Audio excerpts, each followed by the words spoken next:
Hi, Roll Trader here. Quick market update tayo. Crypto market update tayo. No? So, start tayo kay Bitcoin. As expected mga tol, no? So, from this analysis, sabi natin sa higher time frame, either a breakout from here or a possible sweep ng mga lows na to, no? And ang nangyari is breakout dito. And ano ba yung sabi natin noon? Sabi natin sa intraday session sa US, kapag binigyan tayo ng bullish price action dito, which is pag-open ng New York, nakita nyo dito in New York, pag-open ng New York, once na mabigyan tayo ng bullish na pattern, which is a sweep of the low, then nagkaroon na tayo ng break, no? Ngayon nagka-break, syempre nagkaroon na tayo ng trigger na bullish yung market. Ngayon ang bullish yung market, hihintayin na natin yung continuation o yung expansion, which is ito, no? Ngayon binigyan na tayo dito ng breakout signal, no? Yung blue na yan is breakout signal, lalo na pag binigyan na tayo ng both valid na bias dito sa trade finder natin, no? So yun yung nangyayari dito sa price ni Bitcoin. And then kinuha niya agad yung target natin, which is yung previous week high o yung intra-week high natin, no? So binigay na agad ng market yung target natin. So same lang din to sa tinuro ko dati, pero mas ano na ngayon, no? Mas malinis, mas malinaw, mas kalkulado kung anong oras, kung anong session tayo papasok, no? Hindi tulad ng dati na levels to levels, no? Medyo malabnaw yung dati nating galaw, no? Pero ngayon, alam natin anong levels, anong kailan mag-short, kailan mag-long, tamang area naman para mag-long. For example dito, Brad, no? If I were to short this market or this asset like Bitcoin, dito para sa akin hindi siya okay kasi nasa gitna ka, no? Or andito ka nasa taas, nasa gawing taas ka man or nasa premium discount ka man or at nasa previous week high ka. Para sa akin hindi siya tamang i-short dyan kasi mataas masyado yung risk mo. Mataas masyado yung risk mo, no? Without confirmation kasi bullish to eh. Bullish candle yan eh. Tapos short mo na rito porket nasa previous week high. Hindi siguro. No, ngayon since session natin is Bitcoin USD. So hintayin natin yung New York session, di ba? Para sa akin, possible continuation play lang tayo ngayong araw, no? Kasi kung ako ang mag-short, dito tayo sa high, hindi dito sa gitna. Okay? Dito ako sa high mag-short. Alright? Hindi diyan, hindi dito. Kasi dito, masyadong malaki yung risk mo, wala kang RR diyan, no? So dito, tsaka walang confirmation na shorting yan. So continuation play lang tayo mamaya, no? Ganun lang siya. Okay, so target mamaya is ito. Hintayin lang natin yung pattern dito mamaya, no? Ethereum, same with Ethereum, no? Gaya ng sabi natin, bullish pa rin yan kasi sa weekly, bullish no? Bullish pa rin. Ito, bullish din sa daily. Binigyan na tayo. Ito, hindi yan nagbabago mga tol, Ito, kapag ka nag-print na yung candle ng previous week, bibigay na niya yan sa'yo. Tsaka yung previous day, pag nag-print na, bibigay niya yan sa'yo. Hindi yan gumagalaw. Okay, hindi yan gumagalaw. So, bibigyan ka na niya agad ng bias na hindi gumagalaw. Kasi pag gumagalaw yan, mali yan. Okay, repainting yung tawag doon, no? Sa mga marunong mag-code dyan, repainting ang tawag doon. Dapat di yan gumagalaw. Okay? So, binigyan na tayo dito. Kung ako papipili ng trade, syempre hindi ko iti-trade si Ethereum neto. Kaya nga nakay Bitcoin ang sabi ko sa inyo. Kasi nga, meron tayong bearish dito, no? Candle, which is, di ba? Kung gusto mo dapat bearish, dapat bullish candle. So, pero dahil nga sumusunod lang to kay Bitcoin at yung USD is neutral, gagalaw talaga ng paangat yung price nung alternative asset, no? Kasi neutral si USD, mahina. Hindi ko siya masabing mahina, pero neutral. Ibig sabihin, stable. Pag stable ang USD, dyan kumakana yung mga alternative asset. For example, kasi di ba ang pair ng, okay, sa mga hindi nakakalam mga tol, sa mga bago dyan, no? So, Bitcoin USD, no? So, USD is yung quote pair. Ito yung base, no? So, ngayon, kapag ka itong si USD is neutral,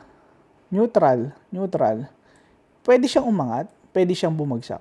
Okay? Depende kung ano yung strength. So, kung mahina ang USD, paangat naman tong Bitcoin. Kung pataas tong USD, pababa tong si Bitcoin. Pag neutral tong si USD, pwedeng umangat siya, pwedeng bumagsak. Kaya nag-expand yung crypto market. Okay? Since neutral tong USD, ganun yung nangyayari. No? Yun yung magkakagandahan nung inaral ko yung Forex. Kasi, ang linaw na sa akin kung kailan siya gagalaw. Kasi pag nakikita kong malakas si USD, iniiwasan ko yung crypto ngayon. And ang laking tulong. No? Kung ako sa inyo, Brad, kung gusto nyo talaga maging trader, aralin nyo rin yung Forex. Kasi malaking tulong siya sa pagde-decide mo ng trade. Sobrang laking tulong niya, kapatid. No? For example, malakas yung JPY. Usually, gagalaw yan sa Asian session, pati Bitcoin. No? So, napakalaking tulong talaga man. No? Try nyo aralin. Okay? Pero syempre, hindi lang porket, kasi, hindi porket alam mo kung nasaan yung pera o alin yung malakas na currency, alam mo na paano yan i-trade. Hindi. Kailangan meron kang setup. Kasi kung wala kang setup, hindi mo lalagyan ng stop loss yan. Yung iba kasi, basta alam na yung bias o alam na yung strength, hindi na hindi niya na alam kung anong setup yung gagawin. Which, ang nangyayari ngayon, nag-hold ng trade hanggang sa mamatay na yung trade. Hindi nila alam. Kakatapos lang ng 3-day cycle. Pag tapos na yung 3-day cycle, nagre-retrace yan. Ngayon, yung iba, hinahabol. Kasi usually, nagsisweep yan sa 3-day cycle high. Pag nag-sweep doon, magre-retrace yan o mag-chop lang yan sa taas. Yung iba, dahil nga makikita nila na strong yung currency na yun, sinilolong pa nila ng nilolong, hindi nila alam, tapos na yung cycle. No, kaya kailangan nyo rin ng kompleto rin talaga, mga tol, no? Isa yun sa matagal-tagal ko rin bago natutunan. 4 years, 5 years, no? At nakakatawa kasi napadpad ako dito, mas nalinawan ako kung kailan gagalaw yung crypto, mga tol. No? Advice ng mga tol, no? Kung gusto niyo lang, ayaw nyo, kanya-kanyang trip, no? Gets ko yan. O, isa yung Ethereum, binigyan din tayo dito ng breakout pattern, no? Okay. Gaya na nga sabi ko, Brad, susunod lang yan kay Bitcoin, no? Kahit na pangit yung pattern yan, pero si Bitcoin maganda, susunod yan, lalo na kung USD dollar US dollar ay medyo sablay or neutral. Okay. O, Solana, same, pero dito sweep ng low. Okay din. Gaya nga nasabi ko, Brad, susunod lang yan kay Bitcoin. Ito naman sa kanya, ang binigay sa kanya is sweep ng low. Especially, okay, gets ko na kung bakit. Alam ko na bakit sweep ng low. Okay. Pero syempre, edge na natin yun. Hindi ko na siya may share. Pero gets ko na bakit sweep ng low yung nangyari. Okay. Kahit na bullish, tingnan natin kung bullish siya sa higher time frame. Yep, bullish siya sa higher time frame. Bullish siya sa higher time frame. Binigyan tayo ng retracement. Yan. Ito yung ginawa niya. Gets ko na kung bakit. No? So, pwedeng Asian session, pwedeng New York session ka umentry dito, both profit ka, no? So, Solana, ganda. Target previous week high from here, laking profit yan kung napasukan mo dito. Okay, mga tol, no? So, konting segue lang. Dati, bro, ang ginagawa ko, pag umenter ako dito, lalagay ko stop loss sa previous week low. O kaya hindi ako maglalagay ng stop loss kasi alam ko naman na nasa may buying area ako. Pero, hinuhold ko yung trade. Halimbawa, hindi umayon sa akin, nandyan. Hinuhold ko. Kasi sabi ko, aangat naman yan eh. May times na, bigla na lang bubulusok pababang ganyan. Talagang sunog na sunog ako. No? So ngayon, share ko lang, baka kasi makatulong to sa inyo, no? Sineshare ko naman dito yung mga realization ko na baka sakaling makatulong sa inyo. Baka ito lang yun ang hinahanap mong mali mo, no? O hinahanap mong makakapagpabago sa iyo, no? Kasi ito, ang tagal ko nahihirapan talaga. Pero simula nung ginawa ko ganito. For example, ang pattern na gusto ko dito is sweep lang ng low. Tapos reclaim. Favorite setup natin, sweep, reclaim, pattern, tapos nasa daily bias, ganun, no? Kapag kaya, nag-reclaim na, lagay ka na agad ng stop loss dito sa dulo. Pag talo, pag panalo. Tapos, fix yung position size mo. For example, ang position size mo dito is 5K USD. Pag sinabi natin position size, hindi yan, Brad, yung hindi yan yung pusta mo. For example, yung 5K, maliit yun, 5K USD, kasi may leverage yun na 100x, ganyan. Or kahit na 50x, kung 5,000 USD lang ang position size mo, maliit lang yun, Kasi 1% lang na $50 lang. Di ba?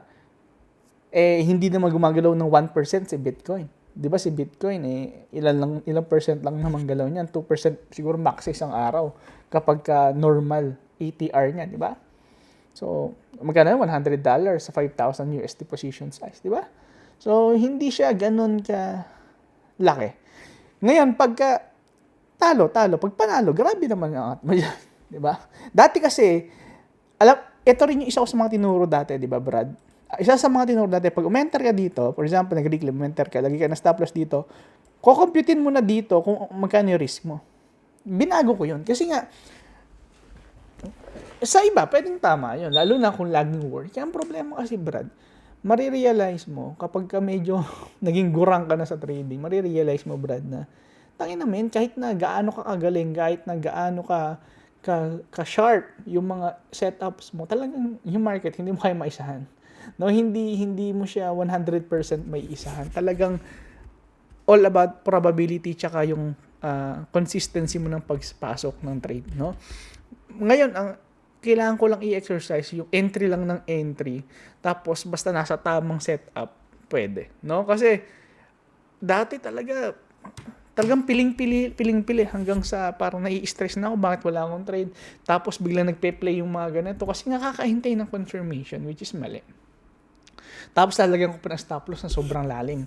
So, yun yung mga pagkakamali ko noon, no? So, ako ang ginagawa ko, Brad, basta nakita ko na yung pattern, umangat na, lagay ko na agad stop loss dito. Tumama, talo. Move on, no? Ibang trade naman. Pag panalo, hayaan mong gumalaw hanggang intra-week. No, isa yun sa mga malaking big realizations ko sa trading journey natin, no? Okay? So XRP, 'di ba? Ito yung visit ako hapon. Okay, so makikita nyo, pangit nga din yung naging galaw niya. Kasi nakaka-busy talaga yung galaw niya, no? So, pero dahil nga sabi ko sa inyo, kapag kasi Bitcoin ng mga angat lang din yan. Tingnan mo to, XRP.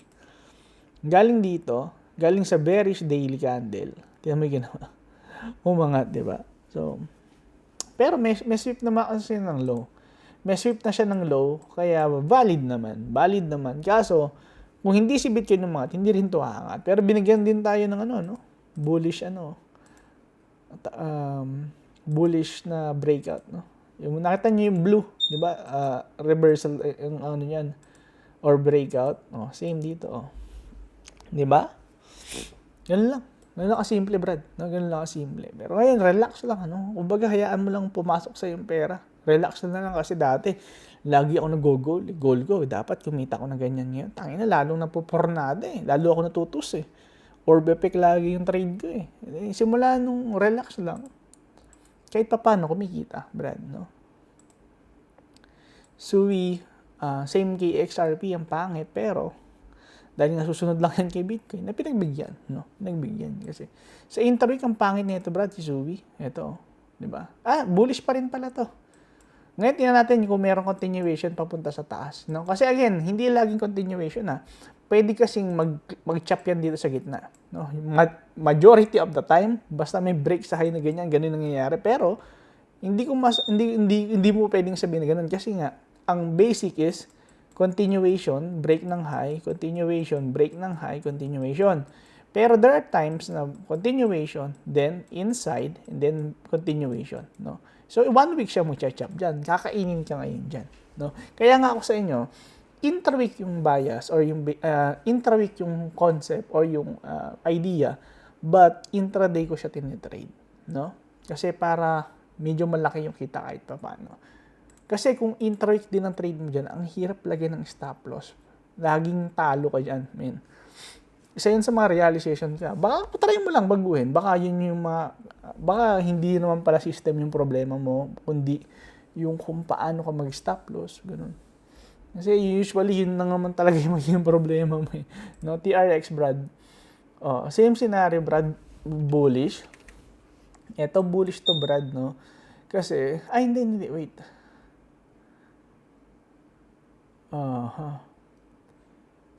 Well, paano ba to? Kasi may sweep ng low eh.